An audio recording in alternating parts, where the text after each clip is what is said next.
Hello and welcome to the big picture. The turmoil in the BJP continues more than 24 hours after the resignation of its tallest leader LK Advani, as no solution seems to be in sight. But actually just now, just as we are starting, we are told that Mr. Advani has relented and allowed Mr. Narendra Modi to continue. Anyway, the brisk activities today has gone on as various leaders are meeting Mr. Advani and company, and just now we are told that he has relented, but we are still not sure whether he is going to take back his resignation. Anyway, however, the fact of the matter is that some of the issues which has been raised by Mr. Advani in his letter are something which needs to be discussed. For instance, he has said that the party has changed its character, and he has made several other mentions in his letter as well as in his blog, which requires a detailed discussion. Today we will try to look at what are these issues which Mr. Advani has raised, which will have a long-term repercussion on the party, and whether the important question whether the party, the BJP, has changed fundamentally in the way it functions.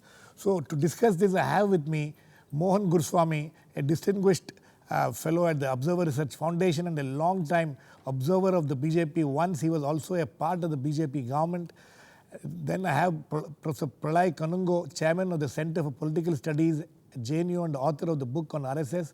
Neena, Vyas, a senior journalist and someone who has covered the party for a number of years. And Shekhar, Iyer, associate editor of Hindustan Times, another one who has had a ringside view of the party for a number of years. Welcome to all of you. Mohan, this just now we are told that there has been certain announcement made, but we will still get it clarified by the end of the program. Somewhere in the midway we will know exactly what has happened.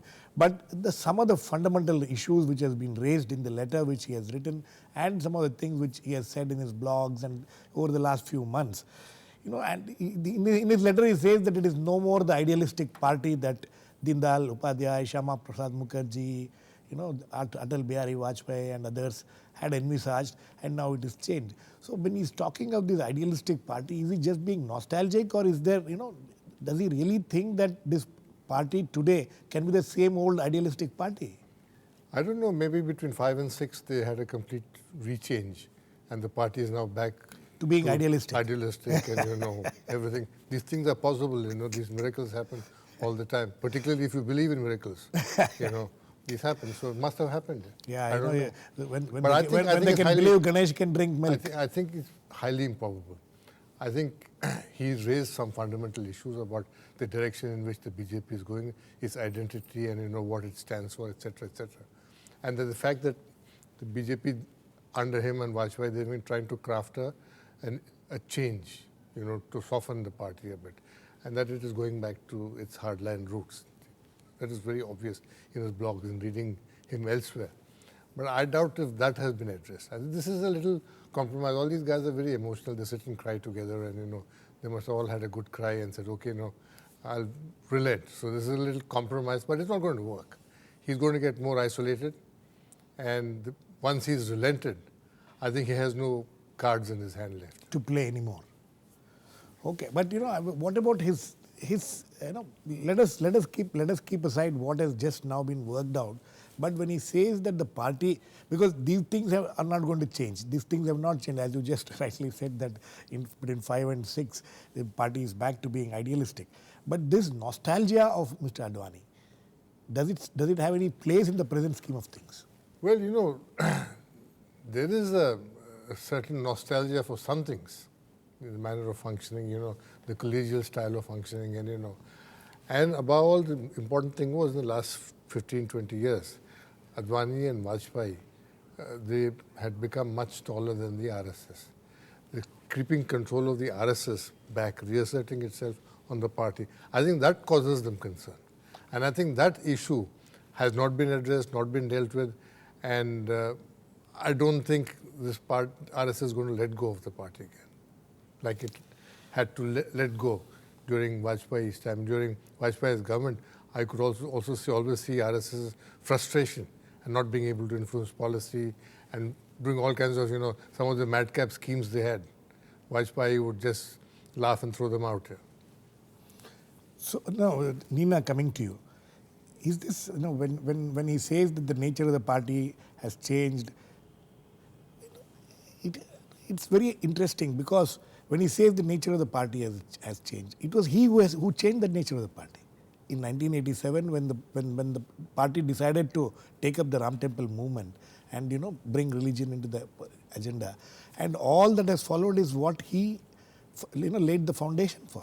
What is Yes. it that he's No. disturbed about See, today? yes, you are right about that. But that Ram Temple issue was very much part of the RSS agenda, which was first the waters were tested by the Vishwa Hindu Parishad taking it up, and then we felt there was some groundswell of support, and the BJP jumped in. So that was an RSS agenda, which Mr. Advani, when he became party president, through the resolution in Palampur, I think it was 1989, that they adopted that. But you see, he is talking about other high moral principles, not being personally ambitious, doing everything for the party and the country and all that. But you see, when you're talking about the Jansang days, I mean, the party was in the fringes. Mr. Advani has himself said many a time that they never ever dreamt of coming anywhere near power. Exactly. So those ideas are all right. But when you taste power or you see it right ahead of you, That is exactly then the personal ambitions come Didn't the up. nature of the party change in 1998 or maybe a little earlier also? 1988, 1989, and when the Ram Temple movement met that electoral success Yes. following that, and they reached, the electoral success was also And when because they formed the government in Uttar VP Pradesh, Singh government, they first jumped onto the Jayaprakash Narayan bandwagon, then they made some thing with the VP Singh, in that time, then the Ram Temple movement. So all those things, they became a solid body in the Lok Sabha. Then the ambitions rose, and 1995 they said Delhi Chalo, that was a slogan. So at that time the personal ambitions came into play. But to Mr. Advani's credit, I don't think he's more secular than Modi, by the way, because the Ram Temple was the first big assault on the psyche of the Indian Muslim, of the minorities. But to Mr. Advani's credit, when he was the tallest leader in the party, and he had the entire party machine in his hand, which Vajpayee never had. Exactly. He, in 1995 itself, declared that Vajpayee will be the prime ministerial Yes. candidate. At that time also, some slogans, not in this manner of this obscene manner of Modi's supporters, but some slogans used to be raised that Advani should be the natural Exactly. leader. Absolutely. But to that, But that he had is a put his foot credit that down. he said, no, Vajpayee will lead the party. you know. Right. So that was but he's talking about this now, the overweening personal ambitions of Modi, who has done this huge Goebbelsian propaganda, this business of that he should be campaign committee, or he's the first among equals, or he's the best chief minister, and he's this and he's that. This has been created by Modi's PR machine No, and it's- his supporters, the NRIs ma- and so on. PR machine is fine, Professor Kanungo. The PR machine is fine, but when this is the problem today, which has occurred in the BJP, is it just a personality clash between Advani and Narendra Modi? Is that what this whole thing is about? Moni, I'll come to you also. Well, the party has been facing all kinds of erosions Yes. in the past, and Advani has rightly mentioned certain, deviation of the party, ideological as well as other kind of deviation. But the question is that the timing of raising this question and issue. I think when the party is attacked by all kinds of virus, but for Advani, the Namo virus is very critical virus for the party. And why I say so, that there is also a symptom that there is a possibility that there would be a strong personality cult around Modi. He has built up his own machinery, started building up his machinery But this within the personality party. cult is not new to BJP. No, it's not That new Mr. to be. Advani himself But- was there was a personality cult around Mr. Advani himself. Yes. For years. But the way actually the things are proceeding now, so Advani is raising that whether the individual is above the organization. That's Right. the fundamental issue the RSS is also worried about. Right. But when Advani raises, the timing as well as his personal mission or objective, comes into play. Mohan, is that is there a subtle difference between the Advani era and now what is being dubbed as the Narendra Modi era? that the personality cult, there was a personality cult then also, and now also there is a personality cult, but there is a difference, individual above organization. Was that enough? I think Is that a I subtle? think personality cult. Yes. Advani didn't really have a personality cult. There was still a collegial form of functioning in the party. They used to meet, they used to discuss, everything used to be discussed, and I used to see that process fairly often. Yes. So but when you have somebody like Modi, Modi brooks no dissent. He takes no prisoners. It's all my way or no way. Yeah. But I think that's not the big issue. The big issue is that Advani and Vajpayee, to a large extent, were trying to craft a party which was moving from its radicalism to becoming a conservative, soft party. He always used to talk to, when he spoke to people like me, he said, I want to create a right-of-center conservative party. Right. And Congress would be a left-of-center party, and this would be the two poles of the Indian politics. I think trying to craft that, they tried to, over the years, as they got more worldly wise and more wise about politics and things, they tried to craft that image. I think he's really concerned about going back to the days of radicalism. Radicalism means that BJP becomes extreme again and then gets reduced in size, does not increase. I think the big realization after the 90s was that you need to create a coalition of interests, of forces, ideas, groups. And after all, even the Congress party, though it was the monolith, was always a coalition. It had the socialist stream, the communist stream, everybody. Yeah, umbrella party. So, and so he was trying to create another thing outside. I think that is what he's talking about, that when you're going back, reversing that path, you're going back to the path of radicalism, which means that you have no alliances left here. Let me get Shekhar Iyer in on this. Shekhar, is this the concern? You have also been observing the party for a long time. Is this the concern of Advani, that it is going back to the radicalism, as Mohan says, or is this all about, because if you see the social media, if you see some of the letters which are appearing in the newspaper and the reactions of the people since yesterday, it looks as if it's just the personal ambition of Mr. Advani which is creating all these problems. Is that, what is the problem according to you? Well, as I see it, the problem is more about a generational change that is happening, and senior leaders, including Mr. Advani, are rather finding it difficult to accept, to adjust to this evolving situation. Though he is talking about personal agendas, he is talking about people moving away from that ideological values with which the party was founded. But I think the crux of it is about himself, about his future role, about his own standing. He has always been revered as patriarch.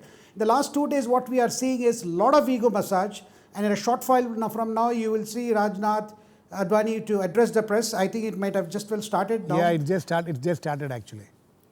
So are we going to get it live now? We hope to, as soon as they start. So anyway, we'll wait for that. But let's go and see if we can let's see if we can take it live. आज भी आपके नेतृत्व और मार्गदर्शन की आवश्यकता है। हम लोगों के अनुरोध पर उन्होंने हम लोगों का अनुरोध स्वीकार किया और साथ ही राष्ट्रीय स्वयंसेवक के सरसंघ चालक जी से आज उनकी बातचीत हुई है और उसके पश्चात उन्होंने यह फैसला किया है जो भी पार्टी का निर्णय होगा उसे मैं मानूंगा, लेकिन मैं अपनी तरफ से यह कहना चाहता हूं कि जिस भी मामले को लेकर, पार्टी की फंक्शनिंग को लेकर यदि अडवाणी जी को कोई शिकायत होगी तो मैं स्वयं पार्टी अध्यक्ष होने के नाते आदरणीय अडवाणी जी से बातचीत करूंगा और उसका मैं निराकरण करूंगा। इतनी जानकारी आप प्रेस के मित्रों को देनी है। बहुत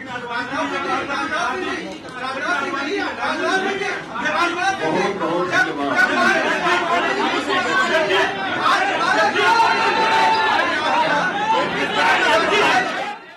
Okay, that is not. I don't think he said much there.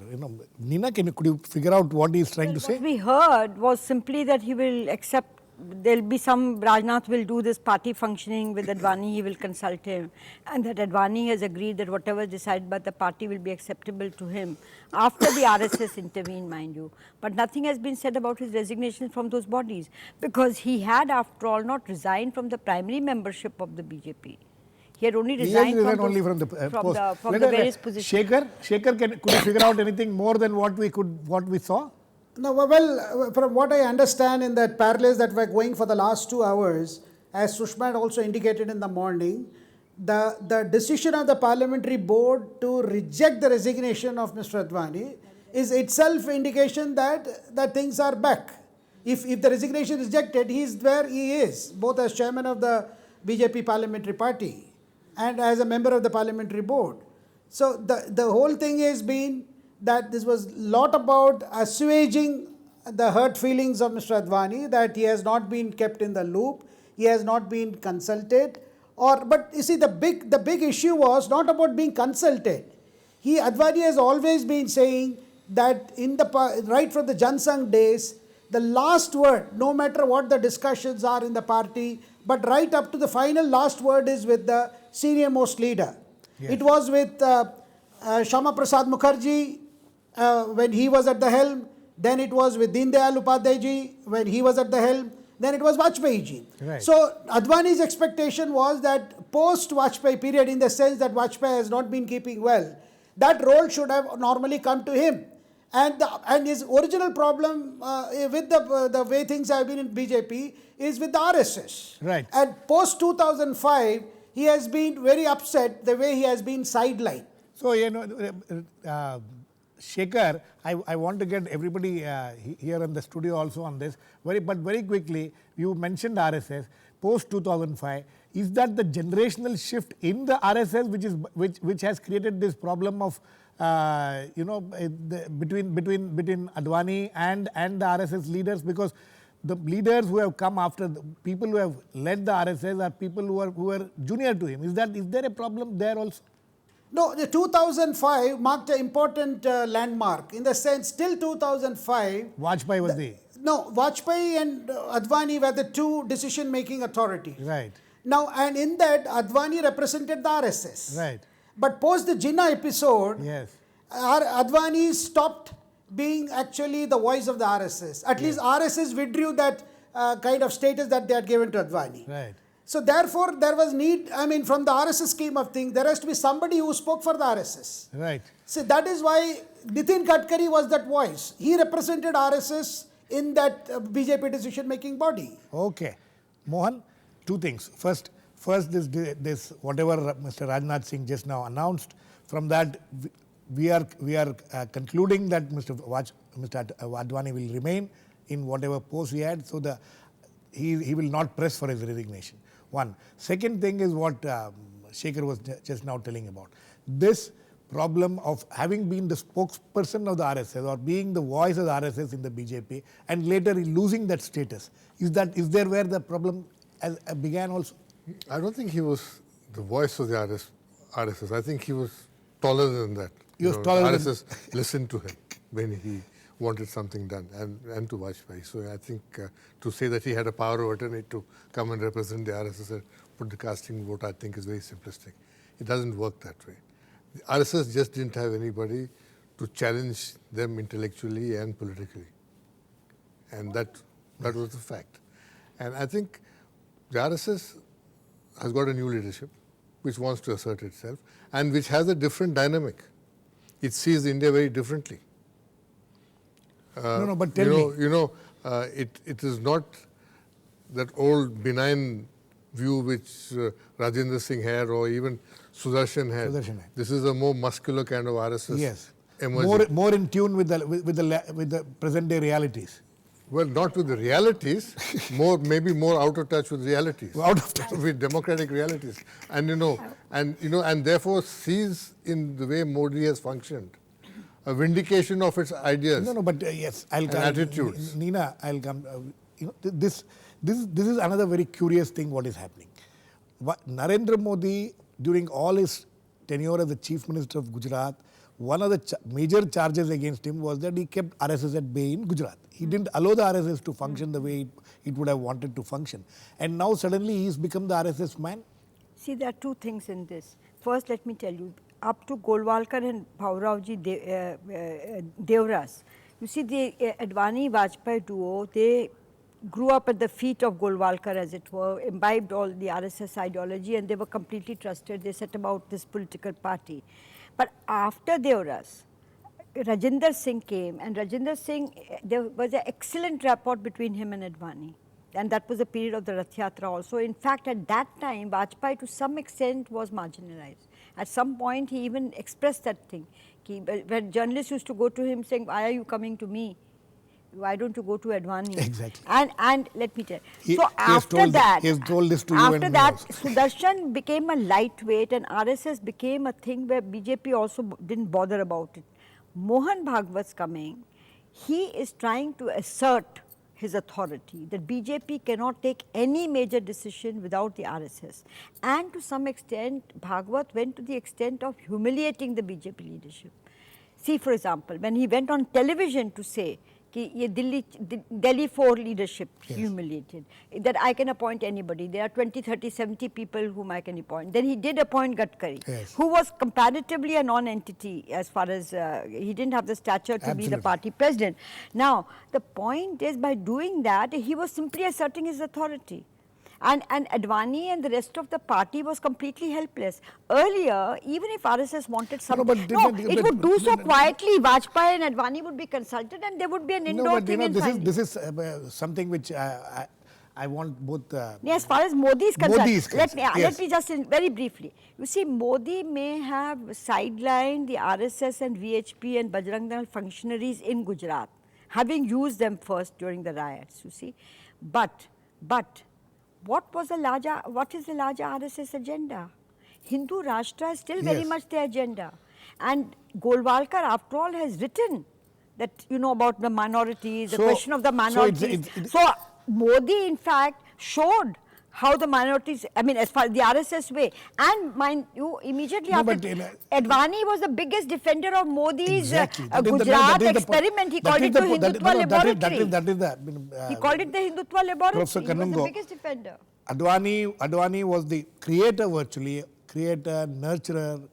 He protected Modi, and now suddenly there seems to be a problem. What is it?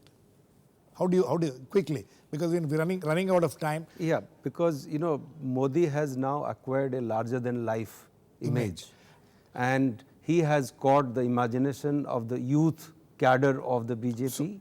That means he has all the potential to, in a way, to browbeat, to bulldoze the existing leadership of the BJP. That means so that's the imminent danger Mohan, that this personal ambition of Mr. Advani, as Shekhar is saying out, is what is the root of all these problems. Would you say that? Well, that's it's very not that simple. simplistic to It's put not it that that way. simple. Yes. I think at the age of 85, you won't even get a medical insurance policy.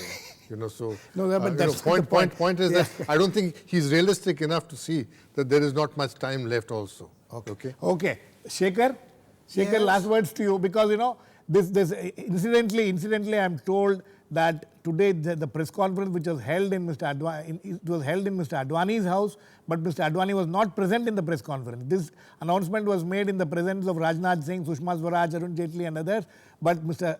Advani himself was not present. Do you see that this as some more surprises in store for us? Well, you see, there was not much they could offer to Advani. See, there was nothing much they could offer, excepting, huge praise and huge that you are great. Ego massage. Because beyond that, there was nothing to offer, because the decision to make Modi the campaign head, and we are all, I think, missing the point. You see, the whole hullabulla was about making Modi the Prime Minister candidate. Exactly. But the goalposts changed, and it is about being a campaign committee head. Right. And if that should create so much of storm, and that they could not obviously rescind. So therefore, it was very clear last evening with the parliamentary board, there was no way they could, completely cancel what had happened. And mind you, Advani never made Modi's campaign head as an issue. He did. Rather, he brought something else. Absolutely. He wanted Gadkari to head another panel. Yes. So you see, the way So Advani the- went so about the- this was so- itself, I don't think there was any strategy. So there was a the- huge sense of feeling being left out, being the feeling that he is being passed over. Shekhar, so the problem is not yet resolved. Well, or even a temporary what can solution happen has is not been- perhaps that more of Advani's suggestions will be perhaps listened to and see how they can be implemented. But I think on the main thing that triggered Okay. it, I think that doesn't seem to be any change. Okay. Since the time we started this program half an hour back, things have changed. The president of the Bharatiya Janata Party has held a press conference. He has made some statement which doesn't give us much insight into what has exactly happened. So we'll have to wait and watch. There may be more surprises. We'll have to wait for Mr. Advani's reaction to see what has been, whether he has been placated at all or not, or if there is more to be seen and there's more drama in the offing. Thanks to all my guests. Today's issue, which is whether BJP has changed fundamentally, there seems to be certainly a change, as all my panelists say. But what kind of a change it will be, how much it will be beneficial to the party, we'll have to wait and watch. But meanwhile, we will have to see what Mr. Advani's reaction to what has been announced just now will be. Thanks to all my guests, Shekhar, Iyer, Mohan, Guruswamy, Pralay, Kanungo, and Neena, Vyas. Please keep watching. We'll come back with another issue, Big Picture, same time tomorrow.